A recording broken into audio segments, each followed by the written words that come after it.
그 시절 할머니의 텃밭은 작았지만 채소는 항상 싱싱하고 풍부하여 힘든 시기에도 온 가족을 먹여 살리기에 충분했습니다.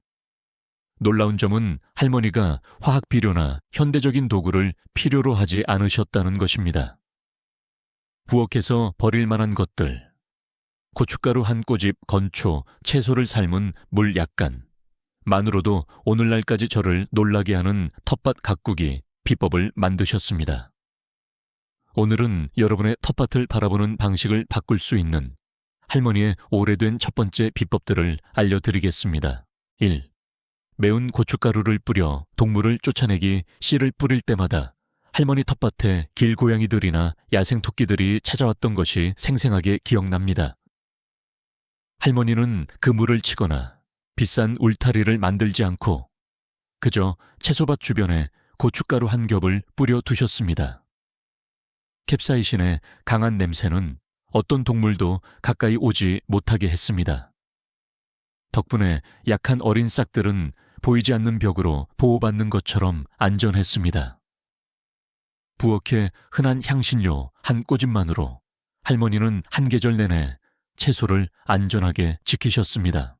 히킬리치테이시테 흙을 잘라낸 풀로 덮김의 여름 저녁. 제가 할머니를 도와가 깎은 풀을 모을 때 할머니는 다른 사람들이 흔히 하던 것처럼 그것을 버리지 않으셨습니다. 대신 채소 밑동 주변에 고르게 펼쳐 흙의 보호층으로 만드셨습니다. 그 풀층은 더운 날씨에 수분을 유지하고 잡초의 성장을 막았으며 분해되면서 흙에 귀중한 영양분을 되돌려 주었습니다. 저는 그 풀덮개 아래의 채소밭이 다른 곳보다 훨씬 더 푸르게 보였던 것에 놀랐습니다. 쓰레기처럼 보이던 것이 텃밭을 항상 생명으로 가득 채우는 비법이었던 것입니다. 3. 공간 절약을 위해 층층이 재배하기. 할머니의 텃밭은 크지 않았지만 항상 온 가족이 먹을 만큼의 신선한 채소가 충분했습니다. 그 비법은 할머니가 능숙하게 채소를 배치하는 방식에 있었습니다. 옥수수나 덩굴, 완두콩처럼 키 큰 식물들은 상추나 양배추처럼 키 작은 채소들과 섞여 심어졌습니다. 키 큰 식물의 그림자는 아래의 채소들이 너무 빨리 자라지 않도록 도와주어 어린 잎들이 더 오랫동안 신선하게 유지되었습니다.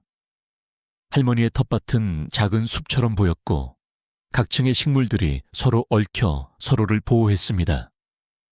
바로 그 간단한 계획이 작은 땅을 마르지 않는 식량원으로 바꾸었습니다. 4. 씨앗을 앱섬 소금물에 담그기. 씨앗을 심기 전에 할머니는 항상 따뜻한 물과 약간의 앱섬 소금이 든 용기에 씨앗을 담그곤 하셨습니다. 제가 호기심에 한번 여쭤보니 할머니는 그저 웃으시며 씨앗도 사람과 같아서 힘을 북돋아주면 더 강하게 싹을 타인단다라고 말씀하셨습니다. 그리고 정말로 할머니가 담가두셨던 씨앗들은 항상 빠르게 발아했고 뿌리는 깊이 박혔으며 어린 싹들은 튼튼했습니다. 그 평범한 흰 소금이 할머니의 손에서는 풍요로운 계절을 시작하는 약이 되었습니다. 아핫! 플라스틱 병을 비료 살포기로 바꾸기 오래된 부엌 한 구석에 할머니는 항상 사용한 플라스틱 병 몇 개를 보관하셨습니다. 할머니는 벌겋게 다구어진 못으로 뚜껑에 작은 구멍을 뚫어 그것을 편리한 비료 살포기로 만드셨습니다. 유기 비료를 줄 때마다 부드럽게 흔들기만 하면 비료 알갱이들이 빗방울처럼 밭에 고르게 떨어졌습니다. 버려진 플라스틱 병이 그렇게 유용한 도구가 되는 것을 보고 놀랐던 것이 아직도 기억납니다. 할머니는 말씀하셨습니다. 텃밭에서는 쓸모없는 것이 없단다. 그저 어떻게 사용해야 할지 알면 돼. 수기, 휴지심을 씨앗 트레이로 사용하기. 휴지심이 남을 때마다 할머니는 그것을 버리지 않으셨습니다. 할머니는 휴지심을 잘라 쟁반에 놓은 다음 그 안에 흙과 씨앗을 넣으셨습니다. 어린 싹들이 충분히 자라면 할머니는 휴지심 전체를 흙에 직접 심어 뿌리가 분해되는 종이층을 손상 없이 뚫고 나갈 수 있게 하셨습니다. 이렇게 하면 어린 싹들은 이식 충격을 받지 않고 더 건강하게 자랐습니다. 버려질 것 같았던 휴지심이 할머니의 손에서는 한 계절 내내 푸른 생명의 시작이 되었습니다. 7. 키 큰 식물의 그늘 아래에서 상추 재배하기. 할머니 텃밭의 상추밭은 항상 푸르고 부드럽고 아삭아삭한 잎을 가지고 있었던 것이 생생하게 기억납니다. 할머니의 비법은 옥수수나 콩처럼 키 큰 식물의 그늘 아래에 상추를 심는 것이었습니다. 위쪽의 그늘은 상추가 강한 햇빛을 피하고 빨리 자라지 않으며 수확 시간을 연장하는 데 도움이 되었습니다. 할머니의 텃밭은 자연의 집과 같았고 큰 식물들이 작은 식물들을 보호하며 추가적인 노력 없이 함께 번성하는 생태계를 만들었습니다. 8. 빗물을 저장하여 텃밭에 물주기. 여름비가 내릴 때마다 할머니는 재빨리 처마 밑에 나무 양동이를 두셨습니다. 그 맑은 빗물을 채소에 물을 주는데 사용하셨습니다.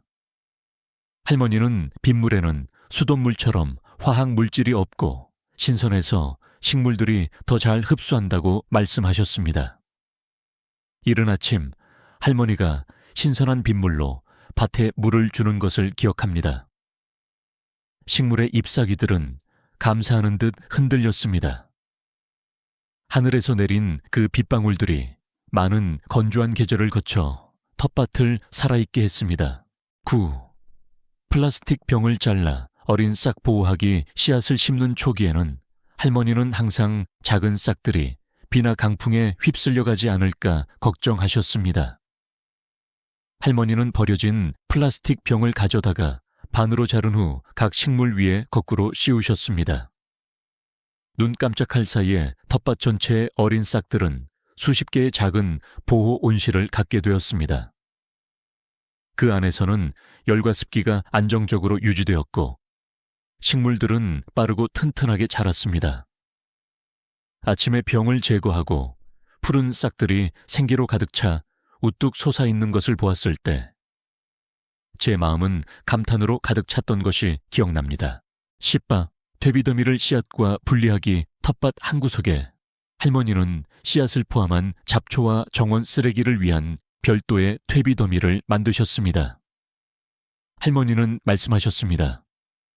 퇴비더미의 온도가 충분히 높아져 씨앗이 완전히 파괴되도록 분리해야 해. 그래야 나중에 흙과 섞을 때 잡초가 여기저기서 나지 않아. 그리고 정말로 그 주의 덕분에 할머니의 채소밭은 잡초에 시달리는 일이 거의 없었습니다.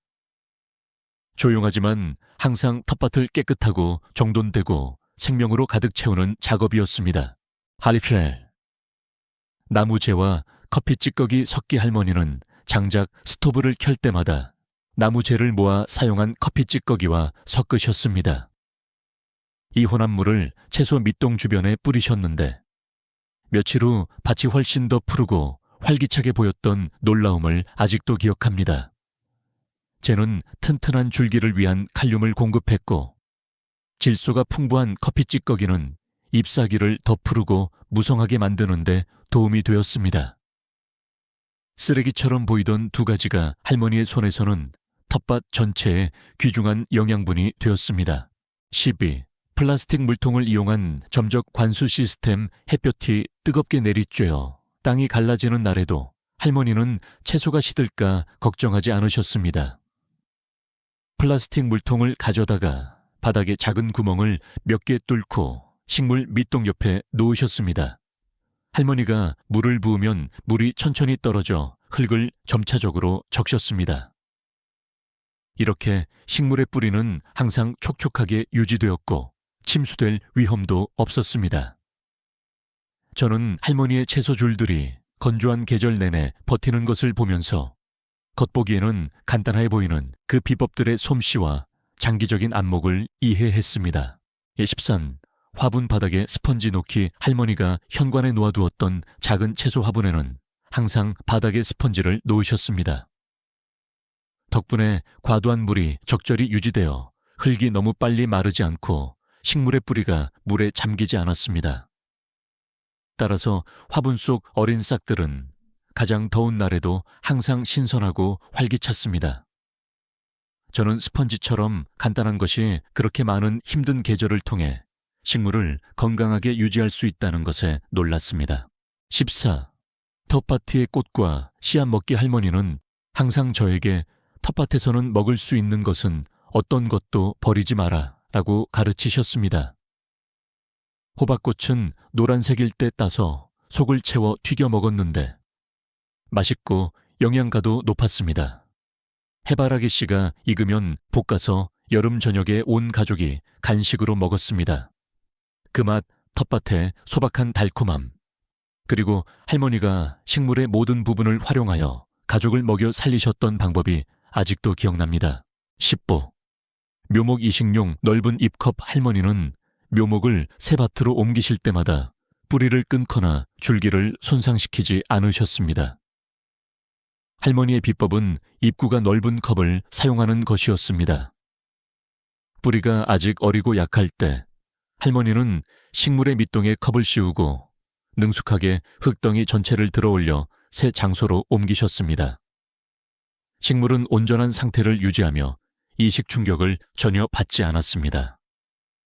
저는 할머니의 손이 부드럽고 정확하게 일하는 모습을 보면서 그 옛날의 재배 비법 하나하나에 담긴 섬세함을 이해했습니다.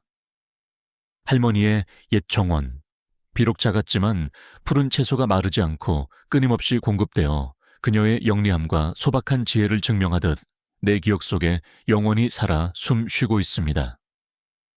약간의 고춧가루, 한 줌의 마른 건초부터 나무 판자나 낡은 스펀지에 이르기까지 할머니는 평범한 것들을 밭에 항상 생기를 불어넣는 비밀로 바꾸셨습니다.